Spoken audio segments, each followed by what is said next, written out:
Hello folks, how's it going? Welcome. I intended to have videos about my league start and such out much earlier on the YouTube channel here, but it's been a rough one, or been a bit of a rough one for me. I league started in solo self-found hardcore, but you'll notice that I am not currently in solo self-found hardcore. I am in fact in pretty much the opposite of that in softcore trade, and the reason for that is that over the last few leagues I've been having more and more performance problems with the game, with things like game crashes and some things that aren't related to the game, like really bad internet issues that I've posted about on the channel here before.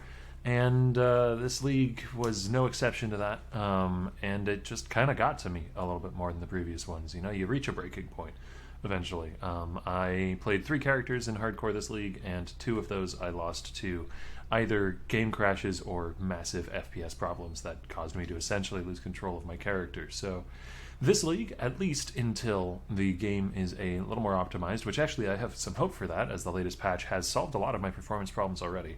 But for now, at least, this league I'm going to be playing in softcore, and I decided to go softcore trade because that's what I used to play a couple of years ago now, and I honestly hadn't played it in a long time, and I felt like it would be a neat change of pace for me to go back to it. So we're doing that for a league, and I've been having a grand old time. What that does mean, though, is that I basically just started league 2 days ago, 2.5, something like that, nearing on 3 days ago now.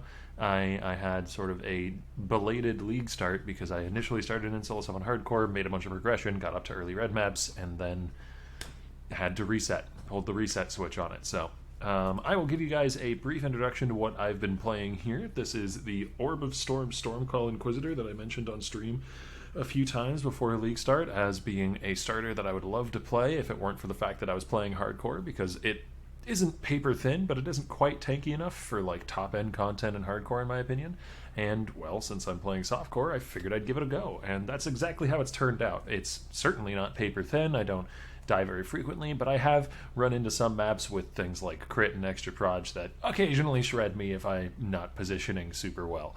That said, the self-cast Stormcall setup has been way more effective than I anticipated it being, in large part due to the fact that for some reason this league, and I'm going to go to Blood Aqueducts just to show the skill behavior, for some reason this league, Awakened Spell Cascade was only about 1.5x. It's usually somewhere in the neighborhood of 15 to 20, and I expected that to be my big chase item for the build, but no, it was like 1.5x, so I got it for as one of my first big upgrades to the build. And as you can see, with Awakened Spell Cascade and some AoE scaling, we actually have kind of insanely good coverage with Stormcall, and this MTX doesn't even show it very well. This MTX, on the other hand, is going to absolutely destroy my bitrate for YouTube.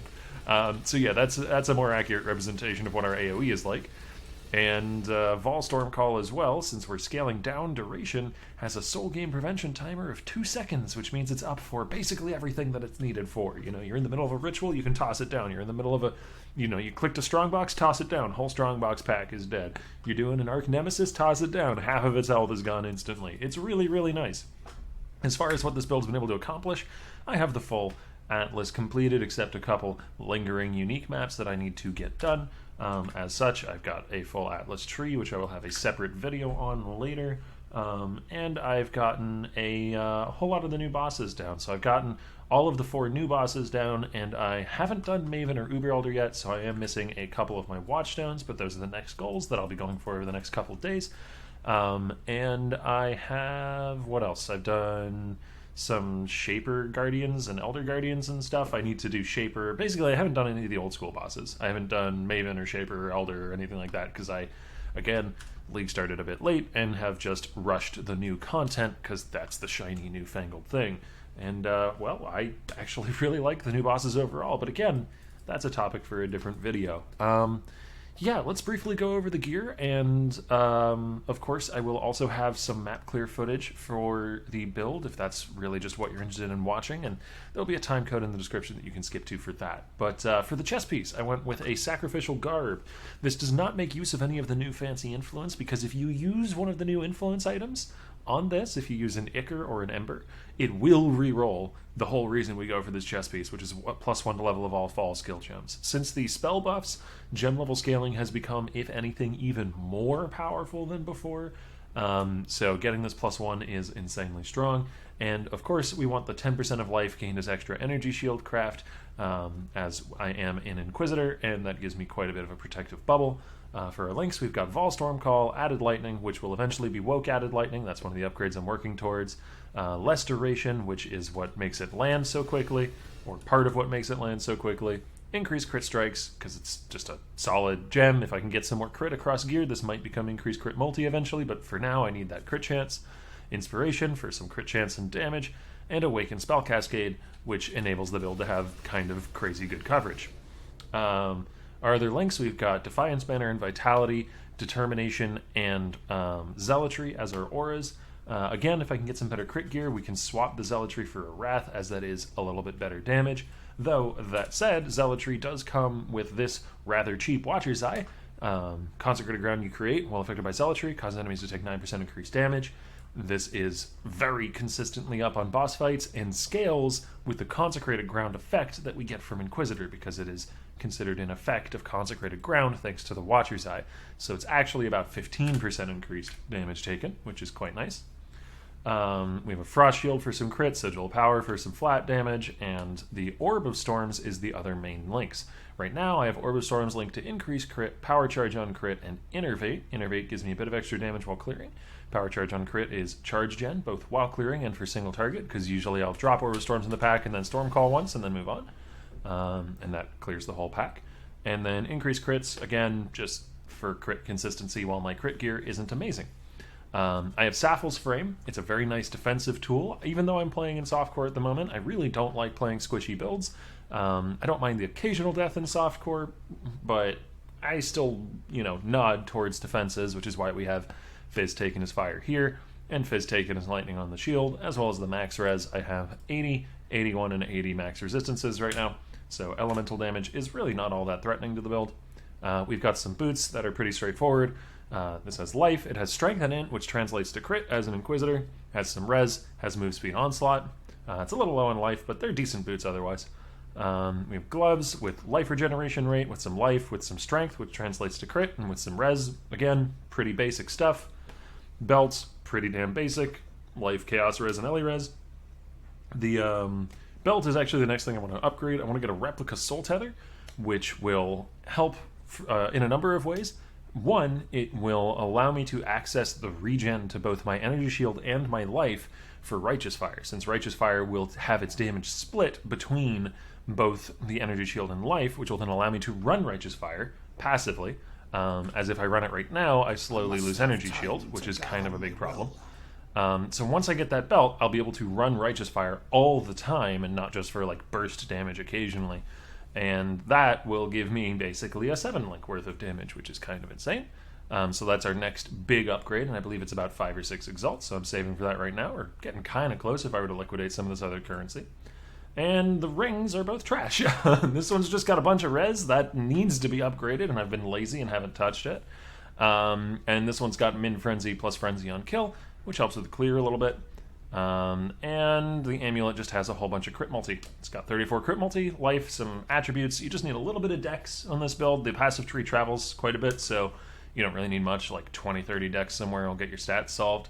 And it is a mana talisman because there was a challenge to turn an amulet into a talisman for one of the challenges this league.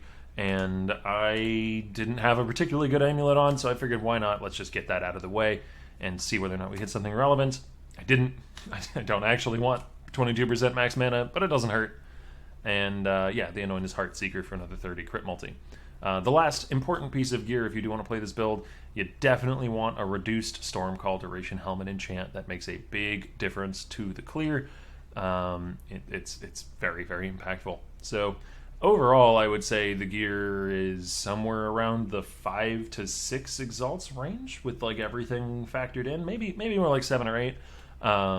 It depends on how like nice of a 6-link you end up going for and stuff, but nothing too terribly expensive, to be entirely honest. This certainly doesn't crack double-digit exalts by any means, and it's been able to handle all the new endgame for me perfectly fine and comfortably. I'm quite happy with it. The DPS is nothing insane. I'd estimate I'm outputting between 1.5 and 2.2 million DPS, depending on uptime of buffs and positioning and all that sort of thing. But that is certainly enough to have gotten the job done, and there's a lot of room to scale. Like I said, we can get Righteous Fire running all the time, which is another link essentially. We can get plus gems on the amulet, and one of the big things that I want is the new jewels that allow you to yoink an ascendancy node from another ascendancy. I want to get Harmony of Purpose from Guardian, which gives every kind of charge gen on hit. So that would allow me to drop Power Charge on crit from the helmet for a better damage link for Orb of Storm, so we get more DPS out of that. And it would allow me to drop this Min Frenzy Charge ring for crit multi-rings in both slots. So that's quite a bit more DPS. Not to mention, just having Frenzy Charges up during a boss fight makes a big difference too. So yeah, I'm going to go ahead and clear some maps, or clear a map, and I'll see you guys in the next video. Thanks for watching.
I must have time to gather my will.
I must have time to gather my will.